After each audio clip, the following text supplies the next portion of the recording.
welcome back. In this video, we are going to start a new chapter of Bio, Kingdom Animalia. इस video के अंदर हम एक नया चैप्टर शुरू करने जाने वाले हैं, वो भी बायो का, जो कि है किंगडम एनिमेलिया क्लासिफिकेशन का one of the most important chapter है. बायो में आपका जो ज़्यादातर जो क्वेश्चन आता है MCQs क्लासिफिकेशन वाले चैप्टर में से, वो आता है किंगडम एनिमेलिया से. 60 to 70% किंगडम एनिमेलिया से ही सवाल आता है, तो ये चैप्टर बहुत इम्पॉर्टेंट है. Secondly, I am very excited क्योंकि उसके दो रीजंस है.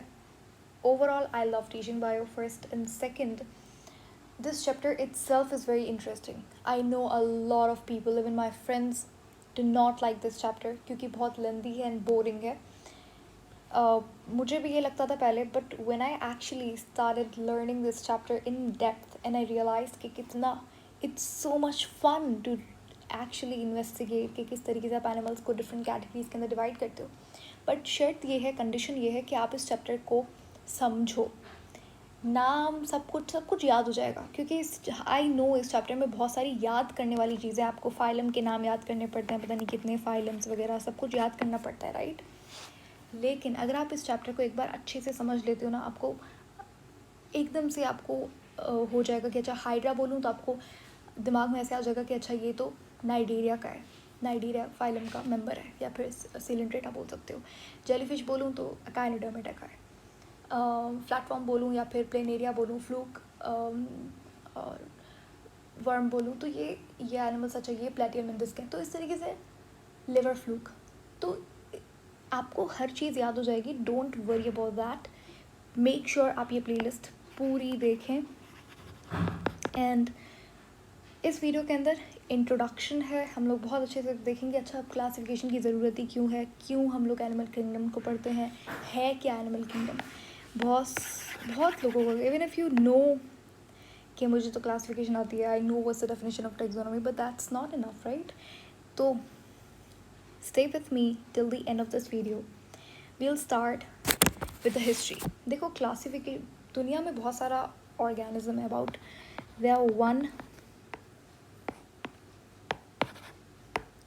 there are around 1 million species on earth. ठीक है, दुनिया में 1 million species से भी ज़्यादा है, अप टू 1 million species है. अब ऑफ कोर्स हर स्पीशी को, हर एनिमल को आप अलग अलग नहीं पढ़ सकते. बहुत सारे एनिमल्स हैं, जैसे समझ लीजिए 1 million स्पीशीज़ में से 1000 स्पीशीज़ की फीचर्स एक जैसे हैं, तो क्यों ना हम उन सब 1000 स्पीशीज़ को एक कैटेगरीज के अंदर डाल दें, एक कैटेगरी के अंदर डाल दें, ठीक है, ताकि कल को अगर कोई और एक नया ऑर्गेनिज्म आ जाता है दुनिया में, तो हम फिर उसके फीचर्स देखें और सारी हमारे पास जो स्पीशीज़ हैं, या फिर स्पीशीज़ तो सबसे स्मॉलेस्ट यूनिट है.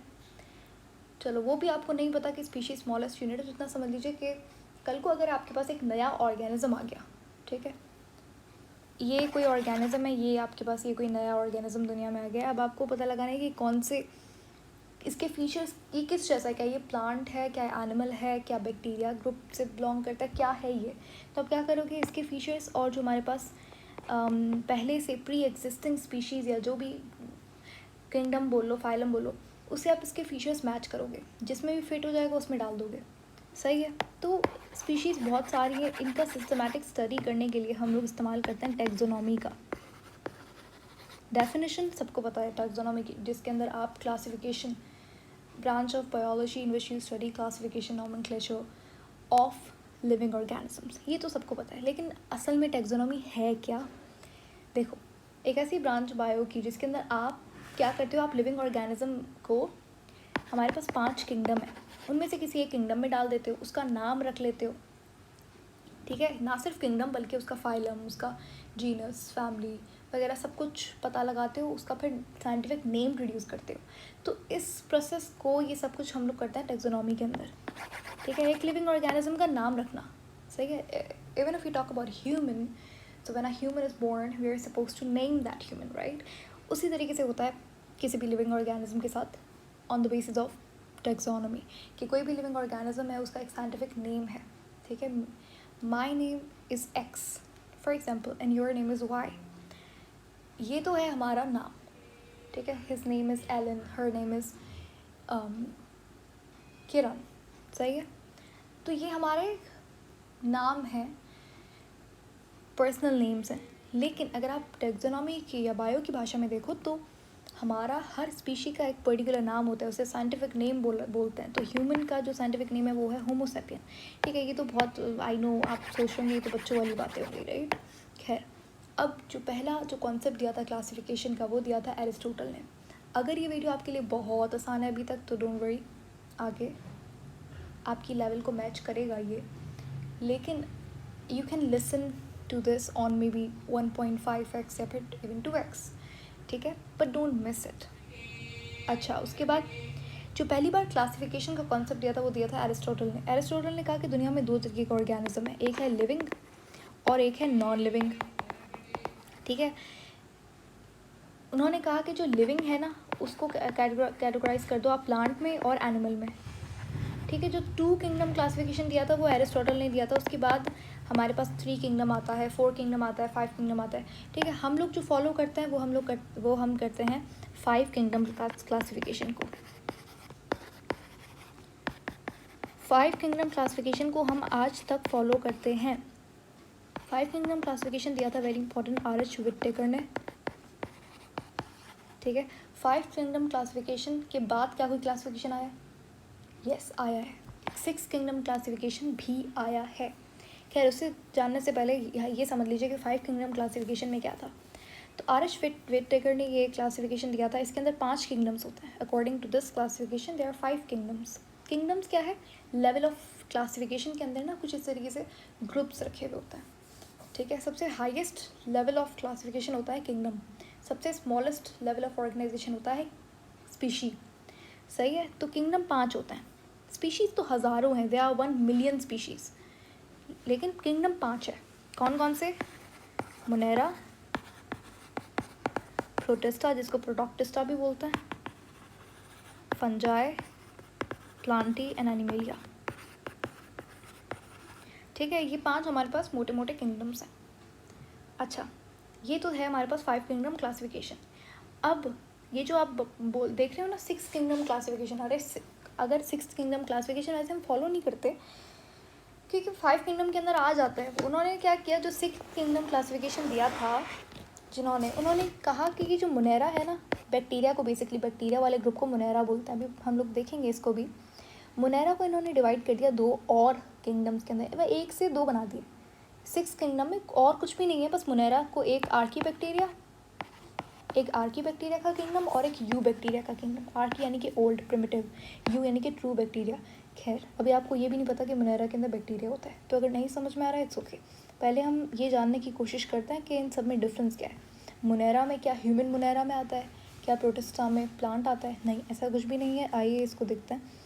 तो ये बात शुरू होती है 5 किंगडम क्लासिफिकेशन से।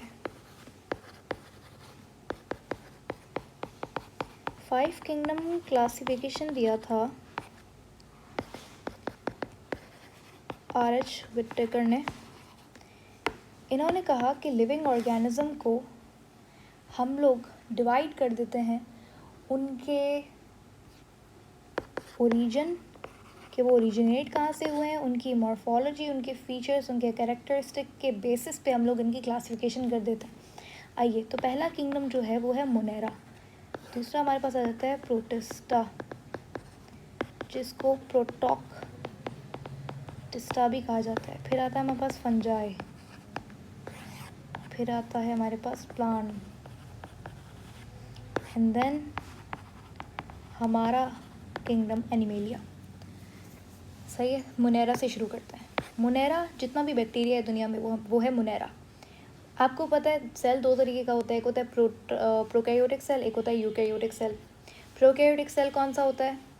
जिसके अंदर न्यूक्लियस हो। सिंपल सी बात अभी के लिए इतना समझ लीजिए, प्रोकैरियोटिक वो सेल जिसके अंदर न्यूक्लियस ना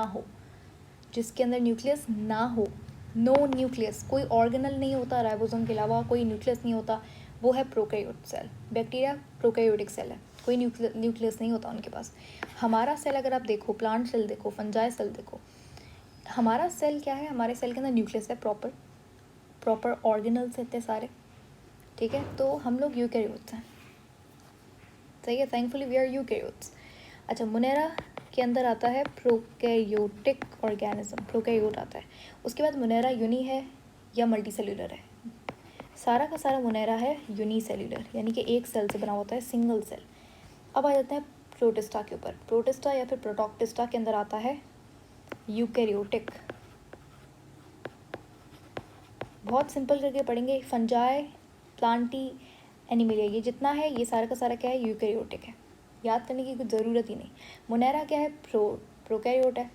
यूनिसेल्यूलर प्रोकैरियोट, सिंगल सेल है। इतना सिंपल है कि भाई न्यूक्लियस भी नहीं है उसके बाद और एक ही सेल से बना हुआ होता है।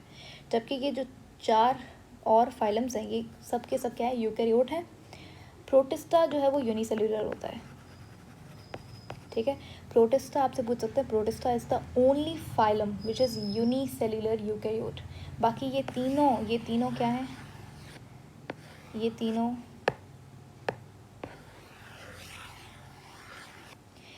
की तीनों क्या होता है, मल्टी सेल्यूलर। ये तीनों मल्टी सेल्यूलर है, यूकैरियोटिक है। अच्छा, फिर इन तीनों में डिफरेंस क्या है? डिफरेंस ये है कि जो प्लांटी है ना वो होता है ऑटोट्रॉफिक, ऑटोट्रॉफ होता है। ऑटोट्रॉफ का क्या मतलब है? ऑटोट्रॉफ का ये मतलब है कि अपना खाना खुद बनाता है, अपना ग्लूकोज खुद बनाएगा। इसके अंदर एक प्रोसेस होता है फोटोसिंथेसिस करके। अगर आपने बायो एनर्जेटिक्स थोड़ा सा भी अगर आपको आइडिया हो तो बायो एनर्जेटिक्स के अंदर हम लोग पढ़ते हैं फोटोसिंथेसिस के 2 स्टेप्स होता है, एक होता है लाइट रिएक्शन, एक होता है डार्क रिएक्शन। खैर वहाँ पे नहीं जाते। तो ऑटोट्रॉफिक यानी कि वो ऑर्गेनिज्म जो अपना ग्लूकोज खुद बनाए। हम लोग ऐसा नहीं कर सकते, हम लोग दूसरों का ग्लूकोज लेते हैं, या तो प्लांट से लेंगे या तो एनिमल से लेंगे। तो हम लोग क्या हुए, हम लोग हेटेरोट्रॉफिक हुए। तो प्लांट के अंदर, फंजाई में, एनिमलिया के अंदर ये डिफरेंस है कि प्लांट ऑटोट्रॉफिक है जबकि फंजाई और एनिमलिया क्या हैं, हम लोग हेटेरोट्रॉफ्स हैं। हम लोग क्या हैं, हम लोग हेटेरोट्रॉफ्स हैं। अच्छा, अगर फंजा, अब ये इन सब का डिफ्रेंसिएशन हो गया, इसका डिफ्रेंसिएशन हो गया, इनको अलग कर दिया हमने, इन तीनों का, सॉरी। अब मुझे बताओ एनिमलिया के अंदर और फंजाई के अंदर क्या डिफरेंस है? दोनों मल्टी सेल्यूलर है, हाँ है। दोनों यूकैरियोटिक हैं। दोनों हेटेरोट्रॉफ्स भी हैं। तो फिर इन दोनों के अंदर डिफरेंस क्या है? क्या ज़रूरत थी 2 किंगडम बनाने की, एक में ही रख देते? ऐसा नहीं कर सकते। क्यों? क्योंकि मोड ऑफ न्यूट्रिशन डिफरेंट होता है तो दोनों हेटेरोट्रॉफ, लेकिन हेटेरोट्रॉफिक ऑर्गेनिज्म भी डिफरेंट मोड ऑफ न्यूट्रिशन से अपना खाना खाते हैं। तो अगर आप फंजाई की बात करो और एनिमलिया किंगडम के ऑर्गेनिज्म की बात करें तो फंजाई, देखो दोनों हेटेरोट्रॉफ हैं, नो डाउट। ग्लूकोज प्रोड्यूस नहीं करते, ग्लूकोज बाहर से लेता है, सही है। तो फंजाई और एनिमलिया, फंजाई के अंदर क्या होता है, फंजाई के अंदर जो मोड ऑफ न्यूट्रिशन होता है वो होता है सेप्रोफिटिक। तो फंजाई के अंदर जो मोड ऑफ न्यूट्रिशन होता है वो होता है सेप्रोफिटिक। जबकि एनिमलिया के अंदर जो, अभी बताती हूँ मैं क्या होता है सेप्रोफिटिक ऑर्गेनिज्म क्या होता है। अच्छा, जो एनिमलिया के अंदर होता है वो होता है होलोजोइक, ठीक है। यानी कि हम लोग अपना खाना माउथ के ज़रिए इंजेस्ट करते हैं, फिर वो डाइजेस्ट होता है, एब्जॉर्ब होता है, एसिमिलेट, यानी स्टेप्स हैं पूरे के डाइजेशन के, ठीक है। और फिर एनएस के थ्रू जो भी वेस्ट मटेरियल है वो इजेस्ट हो जाता है, ठीक है। तो ये हम लोग खाना अंदर लेते हैं बॉडी के, फिर वो डाइजेस्ट होता है, कॉम्प्लेक्स फूड हम लोग लेते हैं और वो सिंपल में कन्वर्ट होता है ब्लड में, फिर वो एब्जॉर्ब होता है, ये सारी चीज़ें होती हैं, ठीक है। ब्लड में ट्रांसपोर्ट होता है, एब्जॉर्ब स्मॉल इंटेस्टाइन के अंदर होता है। खैर, जबकि सेप्रोफिटिक यानी कि फंजाई ऐसा नहीं करता। फंजाई क्या करता है, वो अपना खाना, फॉर एग्जांपल ये फंजाई की बॉडी है ना, उसके पास इस तरीके से थ्रेड लाइक स्ट्रक्चर्स होते हैं, इसकी बॉडी को माइसीलियम बोलते हैं, ठीक है। अब ये माइसीलियम क्या करते हैं, ये इनकी जो थ्रेड लाइक स्ट्रक्चर है, ये फूड, कोई भी फूड है, ये फूड पार्टिकल है, समझिए ब्रेड है, ब्रेड के ऊपर जो ग्रीन लग जाता है वो फंजाई होता है, वो फंगस होता है। तो ये अपने एंजाइम्स, हमारे पास भी डाइजेशन के एंजाइम्स होते हैं लेकिन वो स्टमक के अंदर होते हैं, पेनक्रियास, यानी बॉडी के अंदर के ऑर्गन्स के अंदर होते हैं। फंजाई क्या करेगा, अपने एंजाइम बॉडी के बाहर फेंक देता है। जो भी फूड पार्टिकल है जिसको भी वो कंज्यूम करेगा, खाएगा, उसके ऊपर अपने एंजाइम्स फेंक देगा, ठीक है। तो डाइजेशन हो जाएगी बाहर, यानी कि सेप्रोफिटिक वो ऑर्गेनिजम्स जो कि बॉडी के बाहर डाइजेशन करें उनको बोलते हैं सेप्रोफिटिक ऑर्गेनिज्म। फंजाई सेप्रोफिटिक है, हम लोग होलोजोइक है, हम लोग खाना अच्छे से खाते हैं, फिर वो डाइजेस्ट होता है, फिर अच्छे से जितना भी वेस्ट मटेरियल होता है वो एनएस के थ्रू एडजस्ट हो जाता है। तो हमारी बॉडी के अंदर होलोजोइक न्यूट्रिशन होता है, नॉट ओनली हमारी बॉडी बट जितना भी एनिमल किंगडम के अंदर ऑर्गेनिज्म है। फंजाई होता है सेप्रोफिटिक। आई होप अब क्लियर हो गया होगा। सेप्रोफिटिक यानी कि बॉडी के बाहर डाइजेशन हो रही है, होलोजोइक बॉडी के अंदर डाइजेशन हो रही है। इनका फूड मटेरियल हमारे फूड मटेरियल से बहुत सिंपल फॉर्म के अंदर होता है। We consume complex food particles, ठीक है। अच्छा, होलोजोइक के अंदर फिर हमारे पास स्टेप्स होता है। अगर आपने डाइजेशन वाला चैप्टर थोड़ा सा पढ़ा है, अगर आपको याद है, तो पहले हम लोग क्या करते हैं, इंजेशन। खाना माउथ के अंदर जाता है, उसे बोलते हैं इंजेशन। फिर होती है digestion, complex food particle simple के अंदर कन्वर्ट होता है, ठीक है। फिर होती है एब्जॉर्प्शन, जो खाना डाइजेस्ट हो गया उसकी होती है एब्जॉर्प्शन। स्मॉल इंटेस्टाइन के अंदर अब्जॉर्प्शन होती है, लार्ज के अंदर रीअब्जॉर्प्शन होती है, जितना भी बचा कुचा मटेरियल है उसके अंदर। फिर होती है एसिमिलेशन, यानी कि जो हमने ग्लूकोज या फिर जितना भी कुछ भी प्रोटीन वगैरह एब्जॉर्ब किया उसकी होती है यूटिलाइजेशन। सेल उसको इस्तेमाल भी तो करेगा, उसको बोलते हैं एसिमिलेशन। फिर होती है जितना भी वेस्ट मटेरियल है, जितना भी खाना जो कि डाइजेस्ट नहीं हो पाया, वो हो जाता है बॉडी से एग्जिट एनस के थ्रू, इसको बोलते हैं इंजेशन। तो ये हमारे पास holozoic mode of digestion, holozoic mode of nutrition के स्टेप्स होता है। आई होप आपको इस वीडियो से बहुत कुछ सीखने को मिला होगा। हमने जो क्लासिफिकेशन वाला चैप्टर है बहुत स्क्रैच से शुरू किया है, तो I hope it will really help you with your basics of classification. पहली बात। दूसरी बात ये, number 2, we'll discuss the most important points, यानी कि बेसिक्स ऑफ क्लासिफिकेशन, कि किस बेसिस के ऊपर हम क्लासिफिकेशन करते हैं, यानी कि सीलोम के बेसिस पे ऊपर। कि अच्छा, किंगडम एनिमेलिया हमने देख लिया, किंगडम एनिमेलिया है, एक किंगडम है, सही है। अब इस किंगडम के अंदर कुछ ग्रुप्स होते हैं जिनको फाइलम, मैंने आपको बताया ना, अगर नहीं मैंने यहाँ पे शायद नहीं मेंशन किया, तो इस तरीके से होता है। पहले होता है किंगडम, फिर होता है phylum, class, order, family, genus, species, ठीक है। ये दोनों से हमारा बनता है साइंटिफिक नेम। ये होता है highest level of classification. Species होती है smallest level of classification. Species बड़ी सारी होती हैं, 1 मिलियन स्पीशीज से ज़्यादा स्पीशी एग्जिस्ट करती है, जबकि किंगडम हमारे पास सिर्फ 5 होता है अकॉर्डिंग टू 5 किंगडम क्लासिफिकेशन, ठीक है। तो हम लोग हमारा जो टॉपिक है, हमारा जो चैप्टर है, वो है एनिमेलिया किंगडम के बारे में। तो एनिमेलिया के अंदर फाइलम भी होगा, फिर उस फाइलम में क्लास, फिर ऑर्डर, फिर फैमिली, फिर जीनस, फिर स्पीशीज़, ठीक है। अच्छा, अगर मैं आपसे कहूँ कि ह्यूमन का साइंटिफिक नेम क्या होता है, तो हमारी जीनस होता है होमो और स्पीशी होती है सेपियन, तो हमारा साइंटिफिक नेम है होमो सेपियन। दूसरी बात ये कि किंगडम एनिमेलिया के अंदर हमारे पास किंगडम एनिमेलिया हो गया, किंगडम का नाम हमें पता है एनिमेलिया। अब इसके बनेंगे फाइलम। हमारा काम है इन फाइलम को स्टडी करना, सही है। हमारे पास फाइलम, ये हम लोग अगली वीडियो में डिटेल में देखेंगे किस तरीके से हम लोग फाइलम्स को याद कर सकते हैं। हमारे पास टोटल 33 फाइलम्स होता है, लेकिन डोंट वरी, हमको सिर्फ 9 to 11 फाइलम्स याद करने होते हैं, ठीक है। कैसे याद करेंगे वो भी मैं आपको बताऊंगी किस तरीके से आप याद कर सकते हो। दूसरी बात ये कि फाइलम को बस आप फाइलम के बारे में पढ़ोगे, पोरिफेरा, निडेरिया, प्लेटिलमिंथस, एस्केलमिंथस, इन सब के बारे में। नाम कैसे याद होंगे, don't worry about that, I will tell you कि किस तरीके से आप नाम याद कर सकते हो। थर्डली, जो आखिरी बात जो मैं आपको कहना चाहती हूँ वो ये है कि